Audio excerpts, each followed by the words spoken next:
Em entrevista coletiva, ele confirmou que treinaria em campo junto com o grupo e também falou sobre o segredo do Flamengo, que é a coletividade, o porquê que o Flamengo deu essa arrancada agora na reta final do Campeonato Brasileiro, lembrando muito o time de 2019. Vamos ouvi-lo. Primeiro, uma grande oportunidade, né? Nós trabalhamos a nossa vida por isso, pelas oportunidades em poder conquistar um campeonato tão importante como é o brasileiro. E esse sempre foi meu sonho, sempre foi meu objetivo principal. Independente do adversário, meu objetivo sempre é ganhar. Todos sabem da história que eu tenho no São Paulo.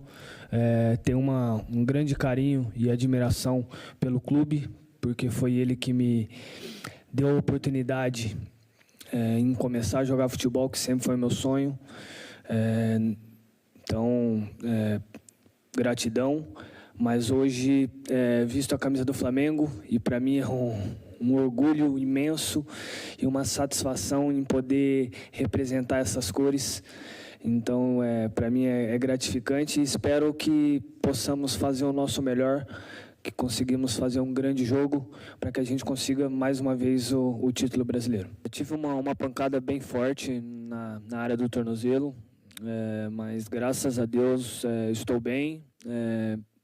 Ontem acabei não indo para campo para continuar fazendo meu trabalho de recuperação e fortalecimento, mas hoje já vou treinar junto com o grupo, estou apto para treinar e jogar.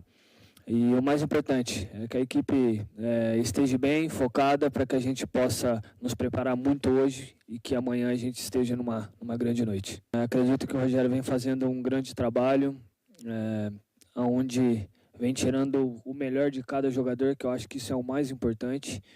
Um treinador que, por mais que seja jovem, mas é um treinador que conhece muito bem, que é muito experiente nesses momentos de você poder tirar o máximo do jogador, e eu o conheço muito bem.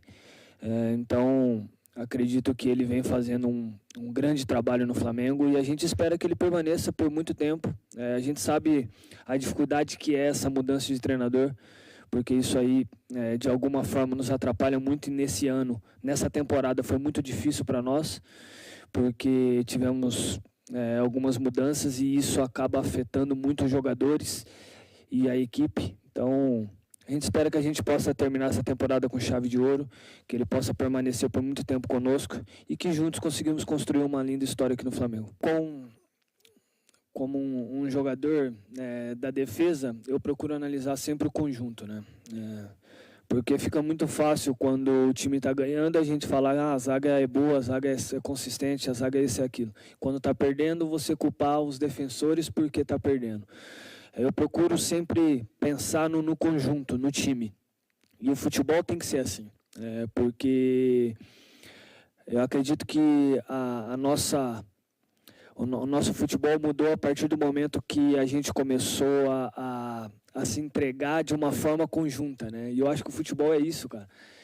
Quando você coletivamente está muito forte, e eu acho que isso foi o diferencial do Flamengo em 2019, onde ganhamos muitos títulos, e a gente conseguiu resgatar essa forma competitiva coletivamente em 2020 e 2021, a gente cresceu muito como equipe. É isso então, Rizek. Tá aí o Rodrigo Caio. Daqui a pouquinho, daqui meia hora, o ônibus sai rumo ao aeroporto de Santos Dumont. Mais cedo o ônibus chegou e entrou aqui no CT, os batedores, a polícia militar, a guarda municipal, todo mundo tentando fazer um esquema aqui. Eu contei cerca de 15, 20 torcedores por aqui, viu, Rizek? Mas um deles, muito criativo, trouxe para cá 2 caixões, representando Botafogo e Vasco.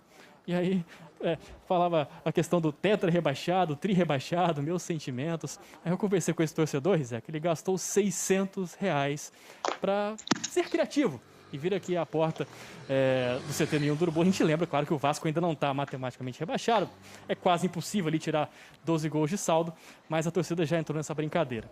Então, Rizek, fico por aqui, qualquer novidade eu falo com você, 2 horas o ônibus sai aqui do CT Ninho do Urubu. Volto contigo. Valeu, Léo. O futebol gaúcho, ano que vem, vai ter mais representante na Série A que do Rio de Janeiro, que o Juventude subiu. Vão ter 3 clubes gaúchos. 2 do Rio de Janeiro. Ô Lédio, eu estava aqui pensando, eu já fiz essa viagem. O Muricy, se estiver assistindo ao programa, ó, esse é um bom incentivo para o São Paulo. Se não conseguir a fase de grupos, vai de busão para Cusco. Você vai até Rio Branco, no Acre, tudo de busão. Rio Branco, no Acre, chega em Rio Branco, você pega a carreteira transoceânica. Aí você, na fronteira com o Peru, não tem ponte, tem que chamar os canoeiros para cruzar o busão. Aí estrada de terra. Você vai na Serra do Chupa-Sangue, até chegar à bifurcação, para Puno ou para Cusco.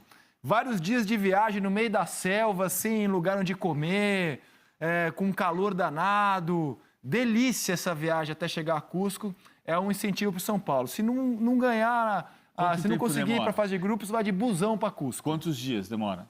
Oi? Quantos dias demora para chegar lá? De busão? É uns bons 8 dias. Então não dá, porque dia 6 tem São Paulo e Santos. É? Tem Campeonato Paulista, São Paulo e Santos. Quem jogar bem contra o Flamengo vai ter o prêmio de enfrentar o Botafogo de Ribeirão Preto domingo. Isso. E quem não jogar já vai começando a sua viagem para Cusco de busão. Fala, Lédio. Fico imaginando a cara do nosso amigo professor Mura dentro desse ônibus. Aí eu fico lembrando dele na cabine daquele Boca e River que levou 6 horas para os caras decidirem que não ia ter jogo, ele dentro da cabine, louco, cansado, doido para ir embora. Ele dentro desse ônibus aí indo para Cusco. Ouça, professor Mura. Cara, mas assim, pô, cara, assim, eu não gosto de usar esses termos assim, vexame, vergonha, porque tem tanta coisa que é vexame, é vergonha no país, né? Pode usar fracasso. Fracasso, fiasco, é um negócio assim, essa derrocada do São Paulo, sinceramente, cara, eu não consigo lembrar de outra coisa mais, desculpa o termo, ridícula. Assim, uma derrocada muito ridícula, muito inexplicável. O Ricardinho lembrou do Atlético Mineiro de 2009, que é diferente, o Ricardinho entendia, o Ricardinho lembrou de situações de pontos corridos, né? A gente viu derretimentos de times que o Ricardinho fez parte depois de mata-mata, né? O Corinthians de 2000, que acabou aquele time de 2000, que era brilhante o time de 2000, acabou quando perdeu para o Palmeiras na semifinal e foi um segundo semestre trágico. E o São Paulo de 2002, que tinha 10 vitórias seguidas, perdeu para o Santos no mata-mata. Então, mas era mata-mata, é diferente. Agora, diga. O Palmeiras de 2009 não entra nessa cota? Entra. Eu só lembrei dos casos do que a gente estava... O Palmeiras é o mais clássico. O Palmeiras de 2009 era líder na 33ª rodada e terminou em 5º lugar. O São Paulo de 2018 era... Mas nenhum desses tinha 7 pontos de vantagem para o segundo colocado. Não, o São Paulo tinha 7 pontos de vantagem, eu escrevi isso, nenhum líder perdeu 7 pontos de vantagem para o segundo colocado.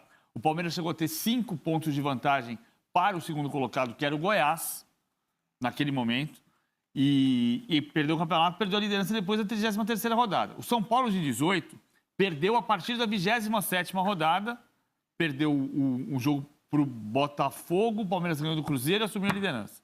E aí o Palmeiras foi líder até o fim. Mas, assim, é incrível como está acontecendo uma situação com uma geração de São Paulinos que entende que essa temporada aqui é terrível, a mais terrível da história, e a gente vai perdendo de vista que o São Paulo, em 98, tomou 7-2 da Portuguesa, que o São Paulo, em 2015, levou 6-1 do Corinthians. Então, é claro que tem uma geração de São Paulinos que, diferente de palmeirense... essa geração sentiu o gostinho do título, né? Ela foi ludibriada pela campanha, sentiu o gostinho do título e viu esse derretimento sem precedentes. Se você pegar gerações de botafoguenses, palmeirenses, cruzeirenses, atleticanos, santistas, corintianos, que viveram com altos e baixos, e tem uma geração de São Paulinos que dos anos 90 para cá só viu vitória, tirando um período ali de 94 a 2004.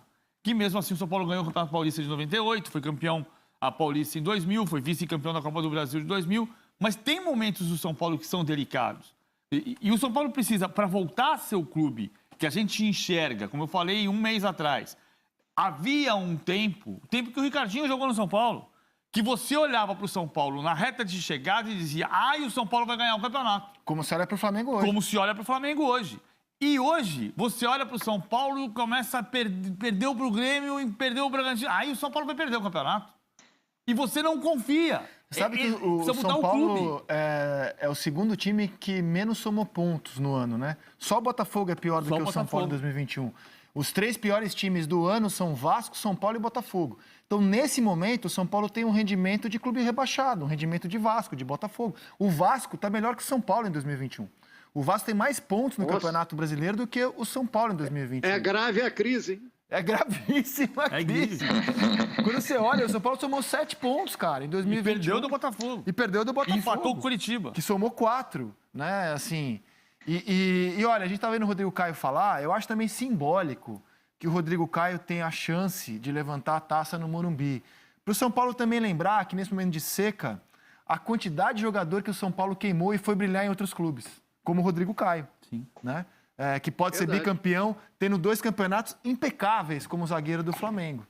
E que tá morando no condomínio do Ninho do Urubu. Exatamente. Extremamente confortável no condomínio do Ninho do Urubu. Exatamente. Com treinamento, com refinamento, com time de ponta. E ele é um grande destaque do condomínio Ninho do Urubu. Exatamente. Com todo respeito ao Ninho do Urubu. O Rodrigo Caio ali tem. falou de retomada.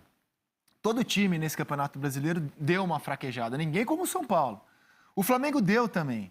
Depois da 28ª rodada, quando ele perdeu do Fluminense, o Arrascaeta chegou a falar o seguinte, roda.